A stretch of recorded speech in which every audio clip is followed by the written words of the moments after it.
राधे राधे, हरे कृष्णा।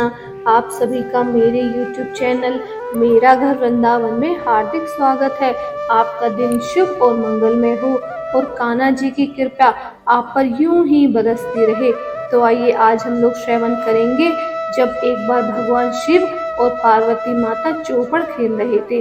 पौराणिक कथा के अनुसार एक बार भगवान शिव तथा पार्वती माता नर्मदा नदी के किनारे बैठे थे। वहां माता पार्वती ने भगवान शिव से समय व्यतीत करने के लिए चौपड़ खेलने को कहा। शिव चौपड़ खेलने के लिए तैयार हो गए, परंतु इस खेल में हार जीत का फैसला कौन करेगा, यह प्रश्न उनके समक्ष उठा। तो भगवान शिव ने कुछ दिन के एकत्र करके उसका पुतला बनाकर उसमें प्राण प्रतिष्ठा की और उस पुतले में जान आ गया। पुतले से भगवान शिव ने कहा, बेटा हम चौपड़ खेलना चाहते हैं, परंतु हमारी हार जीत का फैसला कौन करेगा, इसीलिए तुम बताना कि हम दोनों में से कौन हारा है और कौन जीता है। उसके बाद भगवान शिव और पार्वती माता का खेल शुरू हो गया। यह खेल 3 बार खेला गया और संयोग से तीनों बार माता पार्वती ही जीत गईं। खेल समाप्त होने के बाद बालक से हार जीत का फैसला करने के लिए कहा गया, तो बालक ने महादेव को विजयी बताया। यह सुनकर माता पार्वती क्रोधित हो गईं और क्रोध में उस बालक को लंगड़ा होने, कीचड़ में पड़े रहने का श्राप दे दिया। बालक ने माता पार्वती से माफी मांगी और कहा, मैं यह मुझसे अज्ञातवश हो गया है, हे माता मुझे क्षमा करें, मैंने किसी द्वेष भाव से ऐसा नहीं किया। बालक दोबारा क्षमा मांगने पर माता ने कहा, यहाँ गणेश पूजन के लिए नाग कन्याएं आएंगी, उनके कहे अनुसार तुम गणेश व्रत करो, ऐसा करने से तुम मुझे प्राप्त करोगे। यह कहकर माता पार्वती शिव के साथ कैलाश पर्वत पर चली गईं। 1 वर्ष के बाद उस स्थान पर नाग कन्याएं आईं, तो नाग कन्याओं से श्री गणेश के व्रत की विधि मालूम करके उस बालक ने 21 दिन लगातार गणेश जी का व्रत किया। उसकी श्रद्धा से गणेश जी प्रसन्न हुए। उन्होंने बालक को मनवांछित फल देने के लिए कहा। उस पर बालक ने कहा, हे विनायक, मुझे इतनी शक्ति दीजिए कि मैं अपने पैरों से चलकर अपने माता पिता के साथ कैलाश पर्वत पर पहुंच सकूं और वे यह देखकर प्रसन्न हो जाएं। तब बालक को वरदान देकर श्री गणेश अंतर्ध्यान हो गए। इसके बाद वह बालक कैलाश पर्वत पर पहुंच गया और कैलाश पर्वत पर पहुंचने की अपनी कथा उन्होंने शिव भगवान को सुनाई। चौपड़ वाले दिन से माता पार्वती शिव जी से बहुत विमुख हो गई थी, अतः देवी के रुष्ट होने पर भगवान शिव ने भी बालक के बताए अनुसार 21 दिनों तक श्री गणेश का व्रत किया। इस व्रत के प्रभाव से माता पार्वती के मन में शिव के लिए जो नाराजगी थी वह समाप्त हो गई। तब यह विधि भगवान शंकर ने माता पार्वती को बताई। यह सुनकर माता पार्वती के मन में भी अपने पुत्र कार्तिकेय से मिलने की इच्छा जागृत हुई। तब माता पार्वती ने भी 21 दिनों तक श्री गणेश का व्रत किया तथा दूर्वा, फूल और लड्डू से श्री गणेश जी की पूजा अर्चना की। व्रत के 21वें दिन कार्तिकेय स्वयं माता पार्वती जी से मिलने आए। उस दिन से श्री गणेश चतुर्थी का यह व्रत समस्त मनोकामनाओं की पूर्ति करने वाला व्रत माना जाता है। इस व्रत को करने से मनुष्य के सारे कष्ट दूर होकर मनुष्य को समस्त सुख सुविधाएं प्राप्त होती हैं। बोलिए गणपति बाबा की जय। सुनते हैं एक दूसरी कथा। एक समय की बात है कि विष्णु भगवान का विवाह लक्ष्मी जी के साथ निश्चित हो गया। विवाह की तैयारी होने लगी, तभी सभी देवताओं को निमंत्रण भेजा गया, परंतु गणेश जी को निमंत्रण नहीं दिया। कारण जो भी रहा हो, भगवान विष्णु की बारात जाने का समय आ गया। सभी देवता अपनी पत्नियों के साथ विवाह समारोह में आए। उन सब ने देखा कि गणेश जी कहीं दिखाई नहीं दे रहे हैं।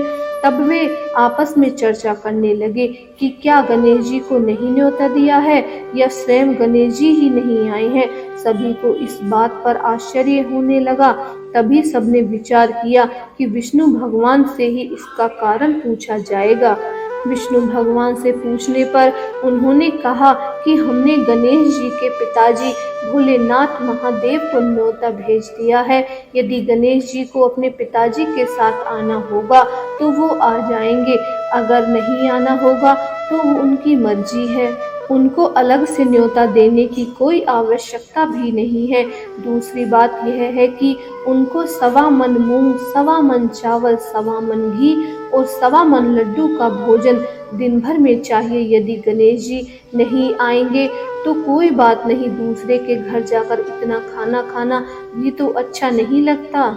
ये सब बातें हो ही रही थी कि किसी एक ने सुझाव दिया, यदि गणेश जी आ भी जाएंगे तो उनको द्वारपाल बनाकर बैठा देंगे कि आप घर की रक्षा करिए। आप तो चूहे पर बैठकर धीरे धीरे चलेंगे तो बारात से बहुत पीछे रह जाएंगे। यह सुझाव भी सबको पसंद आ गया तो भगवान विष्णु ने भी अपनी सहमति दे दी। होना क्या था कि इतने में ही गणेश जी वहां आ पहुंचे और उन्हें समझा बुझाकर घर की रखवाली करने के लिए बैठा दिया। बारात चल दी। तब नारद जी ने देखा कि गणेश जी तो दरवाजे पर ही बैठे हुए हैं, तो वे गणेश जी के पास गए और रुकने का कारण पूछा। गणेश जी कहने लगे कि भगवान विष्णु ने मेरा बहुत अपमान किया है। नारद जी ने कहा कि आप अपनी मूषक सेना को आगे भेज दें तो वह रास्ता खोद देगी, जिससे उनकी वाहन धरती में फंस जाएगा, तब आपको सम्मान पूर्वक बुलाया जाएगा। अब तो गणेश जी ने अपने मूषक सेना जल्दी से आगे भेज दी और आगे से जमीन खोखली करवा दी। जब बारात वहां से निकली तो पहिए धरती में धंस गए। लाख कोशिश करने पर भी पहिए नहीं निकले। सभी ने अपने अपने उपाय बताए, परंतु पहिए तो निकले ही नहीं, बल्कि जगह जगह से टूट गए।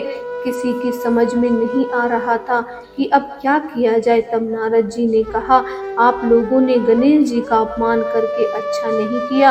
यदि उन्हें मना कर लाया जाएगा तो आपका कार्य सिद्ध हो सकता है, यह संकट टल सकता है। भगवान शिव ने अपने दूत नंदी को भेजा और वे गणेश जी को लेकर आए। गणेश जी का आदर सम्मान के साथ पूजन किया गया। तब कहीं रथ के पहिए निकाले। अब रथ के पहिए निकल तो गए, परंतु वह जगह जगह से टूट गए थे, तो उन्हें सुधारेगा कौन। पास के ही खेत में एक खाती काम कर रहा था, उसे बुलाया गया। खाती अपना कार्य करने से पहले श्री गणेशाय नमः कहकर गणेश जी की वंदना मन ही मन करने लगा। देखते ही देखते खाती ने सभी पहियों को ठीक कर दिया। तब खाती कहने लगा कि हे देवताओं, आपने सर्वप्रथम गणेश जी को नहीं मनाया होगा और ना ही उनकी पूजा की होगी, इसीलिए तो आपके साथ संकट आया है। हम तो मूर्ख अज्ञानी हैं, फिर भी पहले गणेश जी की पूजा करते हैं, उनका ध्यान रखते हैं। आप लोग तो देवतागण हैं, फिर भी आप गणेश जी को कैसे भूल गए। अब आप लोग भगवान श्री गणेश जी की जय बोलकर जाएं तो आपके सब काम बन जाएंगे और कोई संकट भी नहीं आएगा। ऐसा कहते हुए बारात वहां से चल दी और विष्णु भगवान का लक्ष्मी जी के साथ विवाह संपन्न करा के सभी सकुशल घर वापस लौट आए। तो आज की ये कथा यहीं पर समाप्त होती है। अगर आपको हमारी कथाएं अच्छी लग रही हैं तो प्लीज़ हमारे चैनल को सब्सक्राइब कीजिए, लाइक कीजिए और शेयर कीजिए। हरे कृष्णा, राधे राधे।